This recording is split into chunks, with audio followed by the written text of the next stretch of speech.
Hello everyone, today we are here with Gnostica64. Hi. Is there anything you would like to say before we get started? I like pie. That works. Yep. Now we have narrator and writer questions for you, so we will start with narrator questions. Alright. Do you have any plans for your channel? Well, yeah, I do. You see, I first made this channel because of reasons that I wanted to help people with it. I saw what other people have done with it, well, mainly gamers. Then I saw some of the things that the Narrators United, I think, Mhm. and it kind of inspired me. And at the time, before I was in my channel really deep in it, I was in a kind of a low spot. So, and I really wanted to help people because I always thought, hey, if I'm in a rough situation, that could have been me, and it's not fair for them to just go through it without having something to look forward to. So I decided to make my YouTube. Yep. Next question is, how did you come up with your channel name? Well, actually, I thought of it because of this. It was originally from my favorite hat that I have. I still have the hat. It's a black hat that had it was spelled Nosttic, Gnostic. And when I was creating a name for my channel, I wanted to make sure it wasn't my real name, but it had something to do with it. So I added the G to it, and it became, and I made it so I knew it was kind of a silent, so it would be Gnostica. And the 64 came up because I realized that was the name of a cult. Gnostic was the name of an old cult, so I was like, oh, I don't know if I want to be associated with some weird cult thingy. So I put a 64 after the N64. Yep. How did your persona come to be? Well, my persona is really, it's just me having a good time. It's I just try to stay real with people. I don't know. I might make a story behind the little guy. That's what I like to call my little guy with the red hat and the scarf. Although that's supposed to be a personification of me. So yeah. How has narrating changed you? Well, it's helped me figure out how to do things in the editing and all that. It's been really interesting. It's I've met some new people from it. And I found people in the community who are really nice. Uh, just yeah, really nice people, and I've really enjoyed it. I've enjoyed every moment of it. It's made me quite a bit happier. How has narrating changed your life? Well, I would say that I there. How would I say that?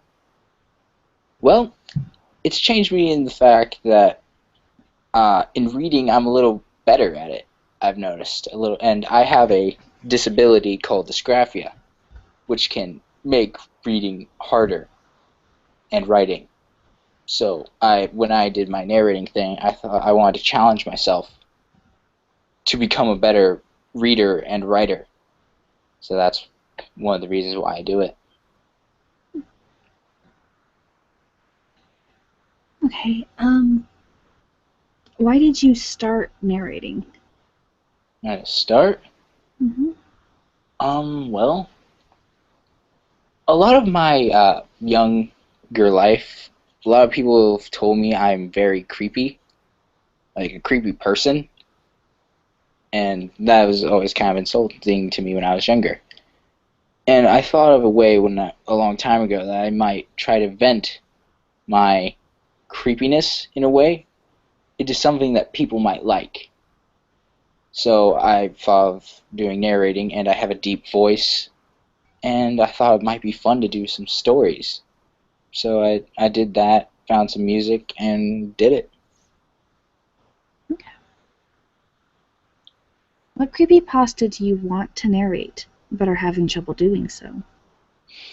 There's this one creepypasta I thought was really good, but everyone's done it. It's the disappearance of Ashley, Kansas, which I listened to and I was just like, that is a good story.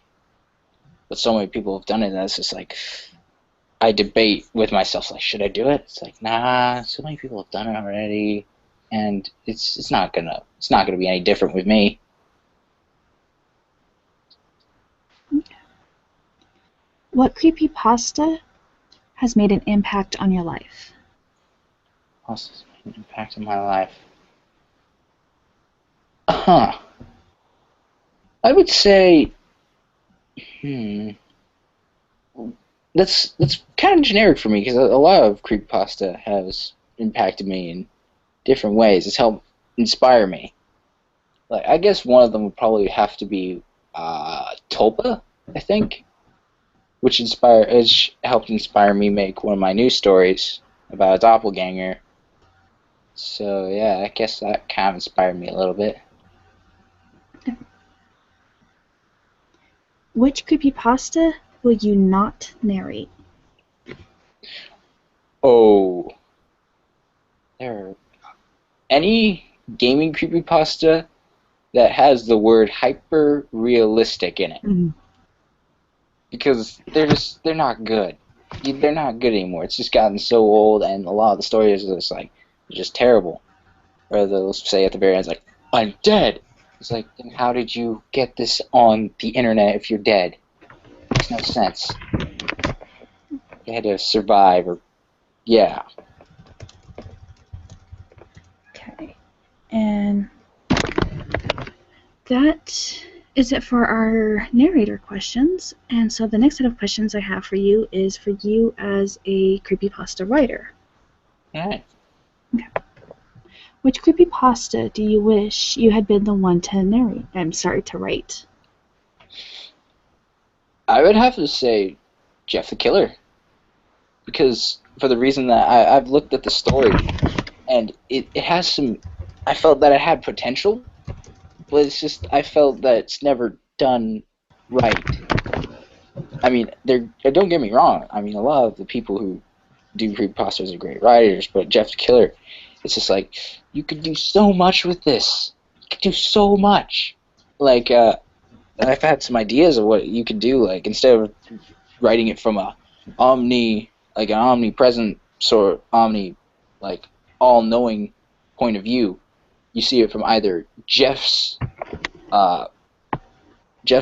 perception, or through one of his victims, or surviving victims or something, which I thought would be interesting because it'd be a lot more real. It'd feel more real than just seeing it from that perspective. So I'd probably say that, because I'd probably rewrite it. Who is your favorite creepypasta writer? Favorite creepypasta writer? I don't actually know that question. I usually the pastas I find are ones that I like, or usually are anonymous ones that I found. I remember one micropasta that I liked called the Candyman. That I was shown it and I liked it, and I couldn't find the author, I think. And a lot of them I just don't even know their names. I know of I think I liked one of Slime Beast's once, one of his. That was really all I know because his name is just so weird. Okay. Where do you get your inspiration? Well, my most recent story is I got my inspiration. Usually, I get it from myself. Because I was entertained by the fact of, because I've always felt like I had a dark side to me. That I've just like, no, that's bad. I'll think of really bad things. Like, it's like to bullies, I'd be like, I could hurt you. I could think of so many ways to kill you right now, and it could be so easy. Hmm. And I'm just like, no, that's not good. And I've always felt like it's been there, and that's where I usually get my story ideas. It's just from me, like the new one I'm making, which is about, well, doppelganger. It's supposed to be. I kind of personified what I thought was dark about me to times 100 to this character. I thought, at least I tried. I hope I did a good job on it, but yeah. How has writing changed you and your life? Well, I've been writing since I was young, and I have a hard time putting stuff on paper because, well, dysgraphia, and it's sometimes really, really hard to get it out on paper. And I love creative stories, so I've been trying to write since I was younger. I haven't written in a long time, so I started to do it again. And then when I found creepypasta, I was like, I could do this. This seems interesting. This seems challenging. And I feel like if I kept doing it, I'll get better and better over time, because that's what I always strive to do. Even with my channel, I try to get better every video I make.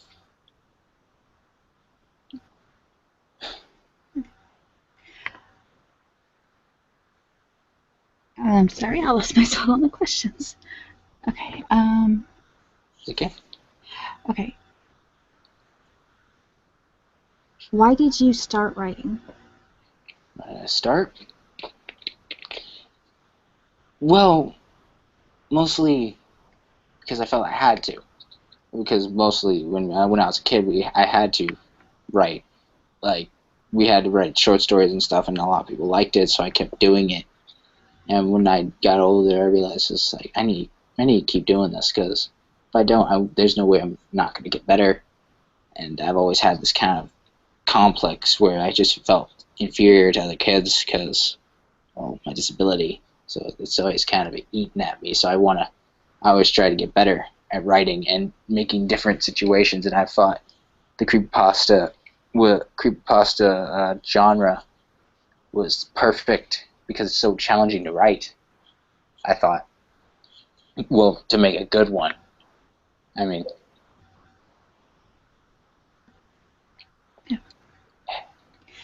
What is the earliest story you remember writing? oh, well, I haven't really written that many. I tried to write one a long time ago. As, like I said, I tried to do one about Jeff the Killer, but I couldn't really think of what to write, so that really didn't happen. But recently, I've done two that are actually online right now. One is a poem, creepypasta poem I made about a crazy person who hears voices in his head. I think I called it Whisper Whisper. Mm-hmm. Okay. Where do you see yourself going with your writing career? I see it as sticking with creepypasta, usually, or maybe, if anything, might write a book in sometime in the future, but that's definite if.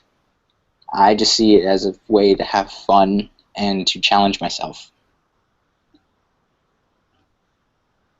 And we are on our last question, which is, what is a fun fact about yourself? Uh, I